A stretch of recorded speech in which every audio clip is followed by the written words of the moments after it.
Coucou à tous, c'est Nono de la chaîne Aveyron RC Garage. Donc, je reviens sur le ZD Racing, donc sur le problème du jeu, notamment à l'arrière. Donc en fait, je me suis rendu compte donc, que les anciens roulements avaient du jeu. En plus, c'était légèrement grippé, ce qui fait que au final, ça faisait abîmer un peu l'axe de cardan. Légèrement animé l'axe de cardan, donc du coup le roulement avait du jeu un peu dans, dans la cardan. Donc tout ça parce que c'est des roulements qui sont pas en fait étanches, ils sont étanches à la poussière, mais c'est tout quoi. Et la crasse rentre dedans et ça a tendance à vite se bloquer, d'autant plus donc, que ces roulements là, c'est roulements vraiment basiques, et puis c'est le kit roulement sur AliExpress pour les ZD, il est entre 4 et 5 euros pour l'ensemble des roulements. Donc c'est sûr qu'à ce prix-là, on ne peut pas s'attendre à une grosse qualité de roulement. Donc qu'est-ce que je fais? J'ai commandé des roulements pour pouvoir les changer. Donc pour mettre dans les roues, j'ai commandé deux types de roulements.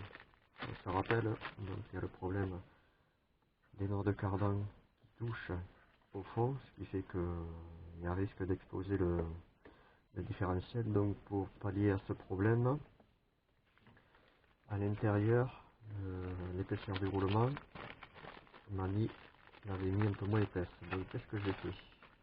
Donc j'ai fait comme lui, je vais mettre un roulement de 16 extérieur, 8 intérieur par 4 d'épaisseur, comme Mani l'a fait, au lieu du 5 d'origine d'épaisseur. Et par contre à l'extérieur, je vais mettre le même, mais en 6. Comme ça, ça permet de garder la largeur initiale des deux roulements, donc c'est-à-dire millimètres, 10 mm. En mettant un roulement de 5 à l'extérieur, il faut mettre une cale d'épaisseur de 1 mm pour pouvoir rattraper. Chose qui ne me plaisait pas. Donc en faisant comme ça, donc le roulement de 4 mm d'épaisseur côté intérieur et le roulement à l'extérieur de 6, on voit qu'il dépasse légèrement, mais bon ça c'est pas grave. Si on rajoute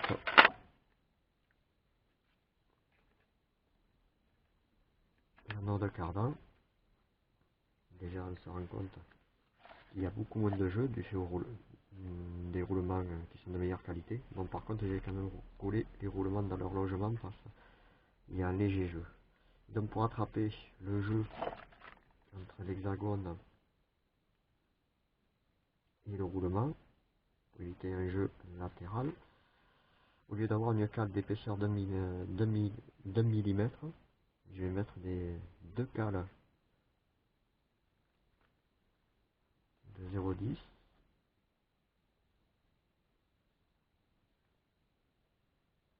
Et là, on met l'hexagone de roue.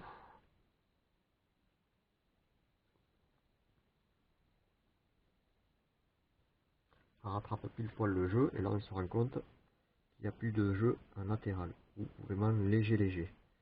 Si j'essaye avec une troisième cale, la troisième cale ne passe pas. Donc là, ça sera nickel.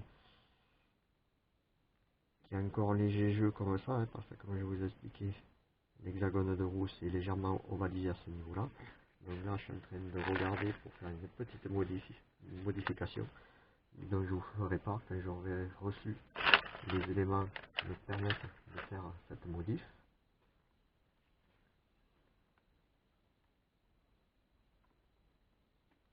Et donc là, ça permet comme ça d'avoir l'hexagone, la cardan plutôt,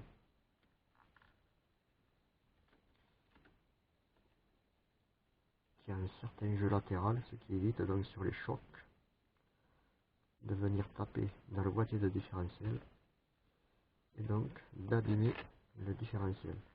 Donc là, du coup, la cardan elle a du jeu, donc c'est bon. Et du fait d'avoir calé ce jeu de façon à ce qu'il n'y ait pas de jeu latéral dans ce sens, ça va éviter de venir buter le différentiel. D'ailleurs, si j'enlève les cales,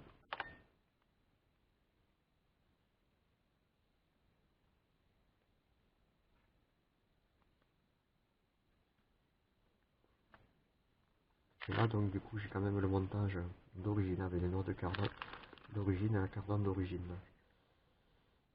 qui est mieux que les CVD qu'avait mis Mamie, qui était un peu plus petit en longueur. Donc il est obligé de caler derrière pour pouvoir rattraper. Donc c'était pas forcément mieux parce qu'on perdait en largeur à ce niveau-là. Donc là, si je mets pas les cales d'épaisseur, ben, on se rend compte là qu'il y a du jeu. Et donc j'ai testé en mettant le roulement d'épaisseur 5 mm derrière pour voir éventuellement rattraper juste pour essayer. Et puis bon, le but est justement de pouvoir décaler la noix de carbone de ce côté. Mais là en fait, l'hexagone de roue on peut pas le monter parce qu'il n'y a pas assez de jeu. Donc il faut vraiment pas grand chose pour pouvoir rattraper ce jeu latéral et éviter ainsi cette usure. Donc en faisant comme ça, on n'a plus de jeu latéral. Bien entendu, par contre, il faut penser à coller les roulements. Alors pour coller les roulements, je vais vous montrer le produit que j'utilise. C'est un produit de chez Loctite. En pro, il faut faire attention, il faut utiliser des produits qui permettent de redémonter. Autrement, on se retrouver embêté, puisque bon, là, il y a des produits, donc c'est celui-ci. Il y a plusieurs types de Loctite. Il y a des Loctite qui collent faiblement, donc qui permet un démontage facile, un démontage moyen, et donc un collage définitif.